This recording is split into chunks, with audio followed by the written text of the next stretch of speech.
Kylie Minogue, go, Pearce.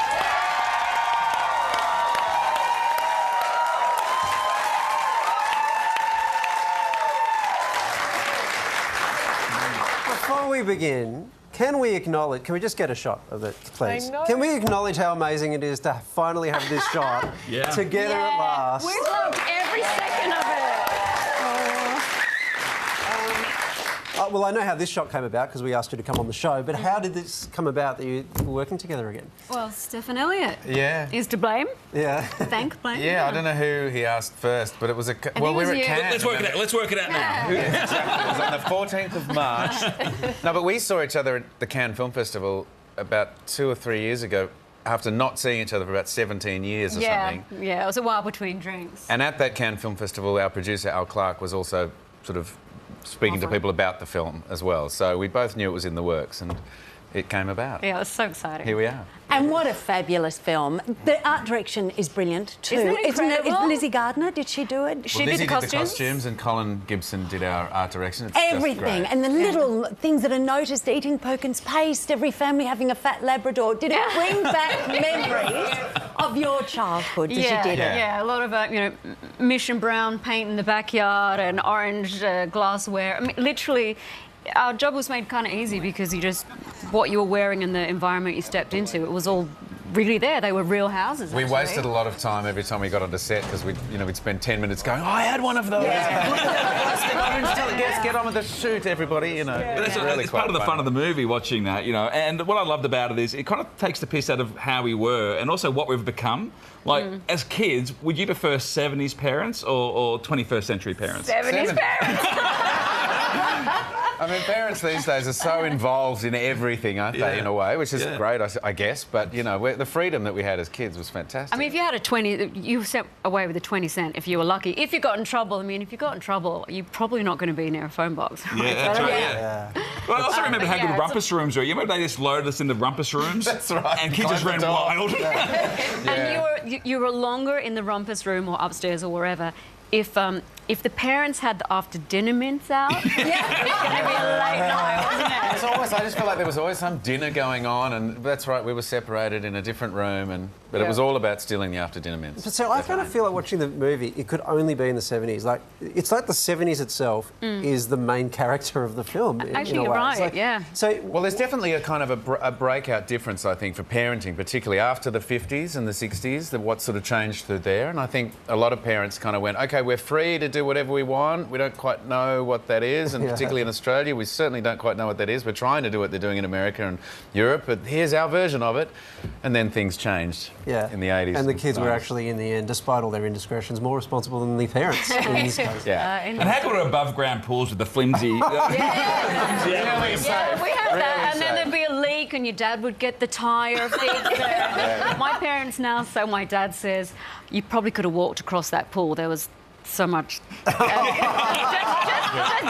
junk and dirt and kids and Junk, yes, stuff. of course. And it's not often that you guys get to enjoy a really Aussie ochre accent. Like, was that liberating? Yeah, it's great fun. I mean, it's always fun to do something extreme and doing that. And working with Stefan, obviously, because when you're filming, he's just yelling stuff out at you as you're filming. Say this now, say that.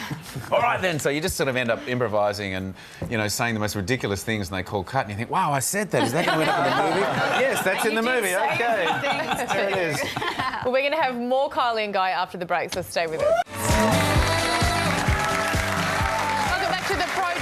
Big welcome back to Kylie Minogue and Guy Pearce.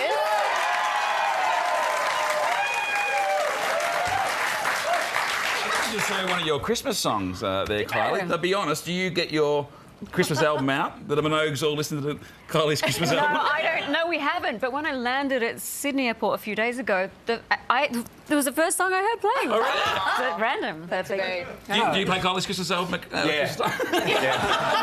Easter, every holiday. Every holiday. You were just saying, because the Blue Light Disco features in Surfing Safari, which we all love. Swinging Safari. Swinging Safari. Swinging Safari. You can go surfing or swinging. We'll stick with the swinging for this one.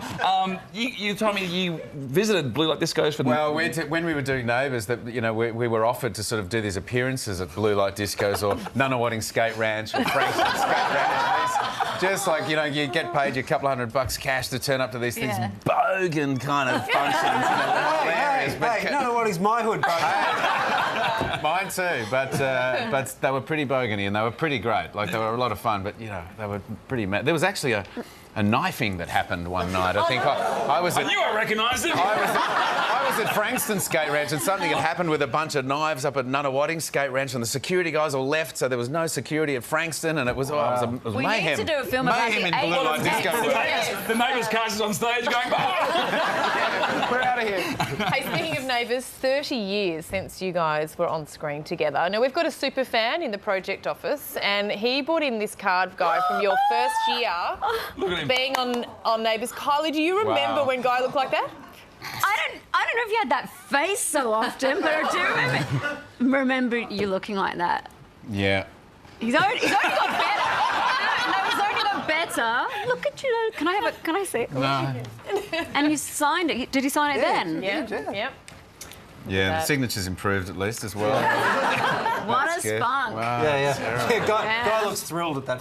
Yeah. But I Open your mouth remember and smile. No, I'm not gonna I remember when we did these that we didn't know what to do. Like I've probably got a similar expression on Yeah. my fan card. You from could that really time, like, ask, what's that thing? Yeah, what is that? What is thing? it? Just a handle for some. I think it's in the coffee shop. I think it's some sort of, it's a you know, barista. yeah, but it's... Why didn't I question that when we had the photo? I don't want to stand next to this thing. Hey, so Neighbours obviously keeps going on, right?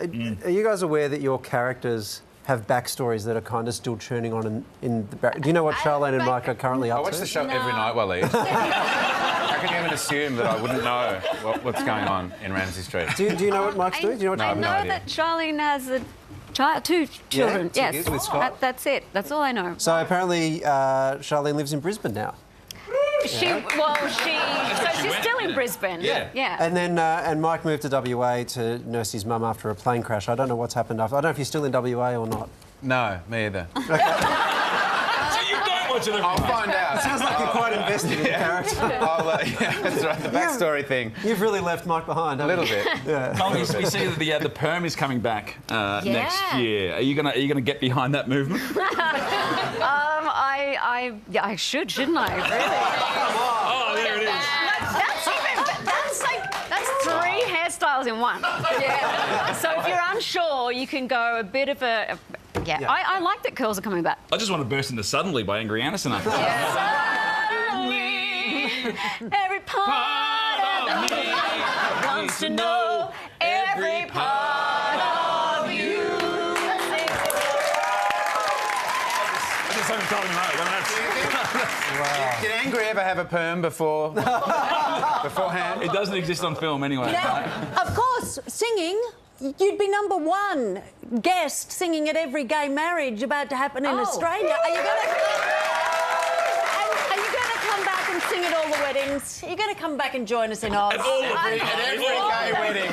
Okay, I'll work something out. I mean, Certainly the man who kept this for 30 years might want to be. He just might. you might. Yeah, he might. And Kylie, you have a bit of a buzz because we've got a photo of you with Sir Paul McCartney yeah. from last week. Was it a massive? You know him well. Was it a massive highlight? I've met him a few times. I know one of his daughters, Stella, pretty well in London, and Of course, the show was amazing, and he's a legend.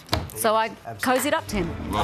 Swinging Safari is out on the 18th of January. Would you please thank Kylie Minogue and Guy Pearce?